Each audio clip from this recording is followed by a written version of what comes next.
ఇప్పుడు ఈ దేశంలో మావోయిస్టులు చాలా మంది లొంగిపోతారు. లొంగిపోయినోడు ఉద్యమ ద్రోహి అని వారిని ముద్రేస్తారు. ఎవరైతే అడవుల్లో ఉన్న మావోయిస్టులు వాళ్ళు ప్రాణ రక్షణ కోసం ప్రాకులాడుతూ ఉన్నారు, ప్రాణ రక్షణ కోసం ఎదురు చూస్తారు. కానీ మీ యుద్ధాలను మాత్రం ఆపం, మేము ఈ మావోయిస్టు కార్యక్రమం నుంచి పక్కకు జరగం. ఇంకా ఈ వ్యవస్థ ఉండాలి, ఈ వ్యవస్థకు మద్దతు ఇవ్వండి అని ప్రజలను కోరుతా ఉన్నా. నేనేమడుగుతా ఉన్నా, ప్రజలు ఎన్నుకున్న ప్రభుత్వమే కదా ఈరోజు మీ వ్యవస్థను వద్దనుకుంటుంది. ప్రజల నిర్ణయం కదా, ప్రజలే కదా న్యాయ నిర్ణేతలు ఈ దేశంలో. మరి ప్రజలే ఓటేసి భారత ప్రభుత్వాన్ని ఏర్పాటు చేస్తే ఆ భారత ప్రభుత్వం తీసుకునే నిర్ణయాన్ని ప్రజలు ఎందుకు వ్యతిరేకించాలి? ఎవరు వ్యతిరేకిస్తారా అంటే ఈ సమాజంలో చీడపురుగులుగా ఉంటూ, ప్రజాస్వామ్యంలో బతుకుతూ, ప్రజాస్వామ్యంలో అన్ని సౌకర్యాలు పొందుతూ, ప్రజాస్వామ్యానికి వ్యతిరేకంగా పనిచేసే ఈ మావోయిస్ట్ వ్యవస్థకు సపోర్ట్ చేసే అర్బన్ నక్సల్స్ ఈ కార్యక్రమాన్ని సపోర్ట్ చేస్తూ ఉంటారు. మలియాన్ లాంటి ఈ బ్యాచ్ అనమాట.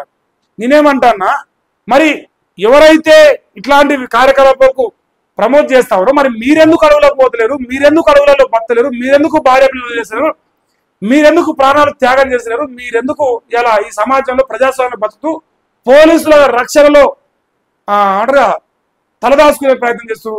అంటే మీ ప్రాణాలకు విలువ ఉంది, మీ భార్య పిల్లలకు విలువ ఉంది, మీ భార్య పిల్లలతో మీ సలహా బతకాలి. వాడు మాత్రం బతుకుండు. వాడు బతకకుండా వాడు అడవులకు వెళ్ళి బయటకు రావాలని ఆలోచన చేస్తుంటే వానికి మద్దతు ఇచ్చి వాడిని ఇంకా ఆడనే వండుకో, ఇంకా ఆడనే సావు, ఇంకా నాశనం అయిపోయి ప్రేరేపించే ప్రయత్నాలా? సో నేను బేషరతుగా ఈ బంద్కు నేను మద్దతు ఇస్తలేను, 100% మద్దతు ఇయ్యను. నేను ప్రజాస్వామ్యంలో బతానా, ఈ దేశానికి ఒక రాజ్యాంగం ఉన్నది, ఈ దేశానికి ఒక వ్యవస్థ ఉన్నది, ఒక చట్టాలు ఉన్నాయి. ఇలా ప్రజాస్వామ్యంలో ప్రజాస్వామ్యయుతంగా కుట్టడమని ఈరోజు కూడా పిలుపునిస్తాను. రాజకీయాల్లోకి రాండి, రాజకీయంగా పోటీ చేయండి. ఈ రాజకీయ నాయకులు ఎవరైతే దొంగనాకులని మీరు అనుకుంటారో వాళ్ళందరినీ పండబెట్టి తొక్కే ప్రయత్నం చేయండి. రాజ్యాధికారం తెచ్చుకొని మీరే మీ ఆలోచన ఇంప్లిమెంట్ చేయండి. పార్టీని డెవలప్మెంట్ చేసుకోవచ్చే కాక ప్రజల్లోకి మీ ఆలోచన తీసుకెళ్ళండి. ఎందుకు ఈ దేశంలో ప్రజలు మావోయిస్ట్ పార్టీ అధికారంలోకి తీసుకురాలి? ఎందుకు ఈ దేశంలో మావోయిస్ట్ పార్టీ అధికారంలో కూర్చోలే?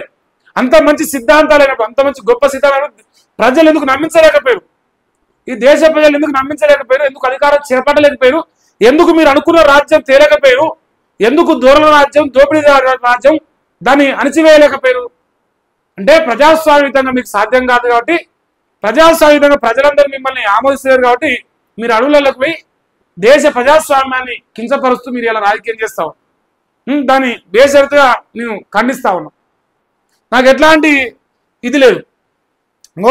24వ తారీఖున భారత్ బంద్ అట అభయ్ పేరుతో మావోయిస్ట్ పార్టీ లేఖ రాసింది. ఎవరు? సిపిఐఎంఎల్. మళ్ళీ ఇక్కడ రాజకీయం చేస్తారు, ఇక రాజకీయం చేస్తారు, ఇక ఎమ్మెల్సీలు అవుతారు, ఎమ్మెల్యే అవుతారు, అన్నీ అవుతారు. కానీ మరి కాంగ్రెస్ పార్టీ సమాధానం చెప్పదు. అందరితో సోపతి కాలే కాంగ్రెస్కి, అందరి ఓట్లు కాలే. దేశం నాశనం అయిపోయినా పర్లేదు, దేశం ఎటుపోతే వాళ్ళకేంది? ఇంకేంది? ఆపరేషన్ కగారు నిలిపివేయడానికి దేశవ్యాప్తంగా ప్రజా ఉద్యమం నిర్మించాలని పిలుపునిచ్చారు. దేనికి? ఏం చేస్తున్నారని? ఈ దేశంలో మీ అవసరం ఏముందని?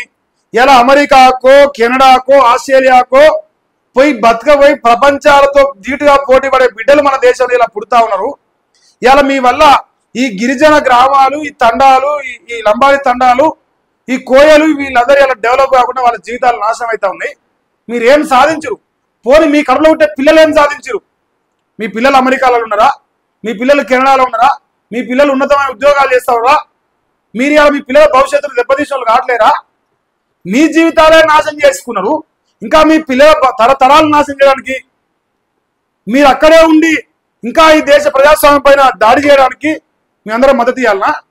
ప్రజాస్వామ్యయుతంగా ప్రజల కోసం ప్రజల చేత ఎన్నుకోబడిన నాయకులు లేరా ఇయ్యాలా? మరి ప్రజలు ఎందుకు ఓటేసిరు? ఎట్లా ఓటేసిరు?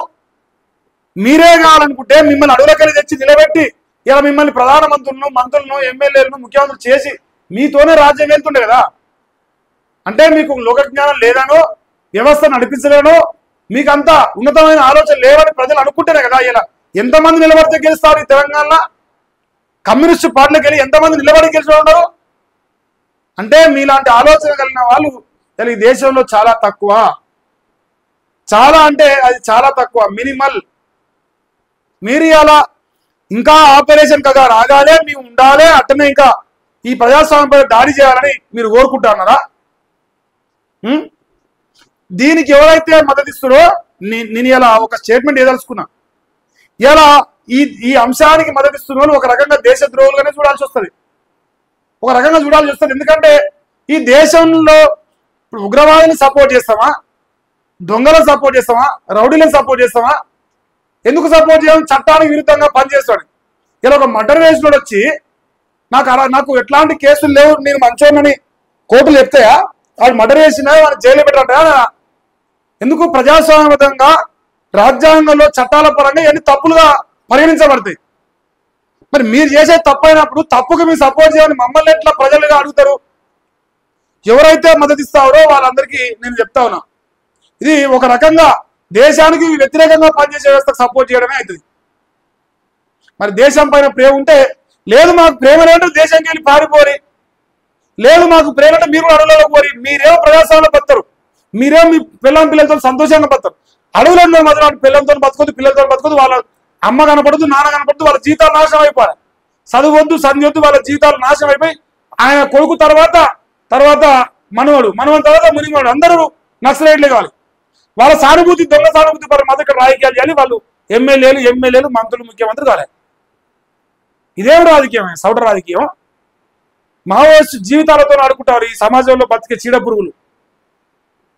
బండి సంజయ్ గారు మొన్నే చెప్పారు, ఎవరైతే మావోయిస్టులో సానుభూతి పరులుగా ఉండి వాళ్ళతో టచ్ లో ఉంటారో మీరందరూ ఆలోచన చేసుకోవాలి. ఇలాంటి కార్యక్రమాలు ప్రజలందరూ గమనిస్తుంటారు.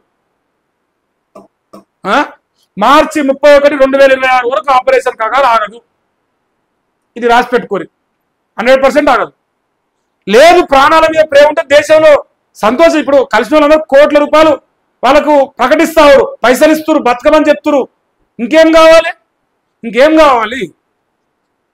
ఎవడన్నా లొంగిపోతే వాడు ద్రోహి అంటారు, ఎవరు లొంగిపోతే వాడిని ద్రోహి అంటారు. వాని పిల్లం పిల్లలు వాడు బతుకొద్దా? అంటే వాని ప్రాణం కోల్పోవడం కోసం బతకాలి. సానుభూతి, దొంగ సానుభూతి పరమాత్మ ఒక్కడు సావడు. ఇక్కడ ప్రజాస్వామ్యంలో పోలీసుల రక్షణలో బతికే ఒక్కడు కూడా దొంగ నాకుడు సావడు. వాడు మాత్రం సెలవు బతకాలి. వాళ్ళందరూ సావాలని వాడు ఆల్ని ఉండాలని కోరుకోవాలి. వాడు చేయాలి, ధర్మ చేయాలనా చంపడానికి? ఇది ఉద్యోగం చేయాలట, వాళ్ళు అక్కడనే ఉండాలట, వాళ్ళు బతకాలట, వాళ్ళు చావాలట, వీళ్ళు బ్రహ్మాండంగా ఇక్కడ రాజకీయం చేసుకొని ఓట్లు వేసుకోవాలట. దీనికి మనందరం మద్దతు ఇవ్వాలట. నా మద్దతు అయితే లేదే.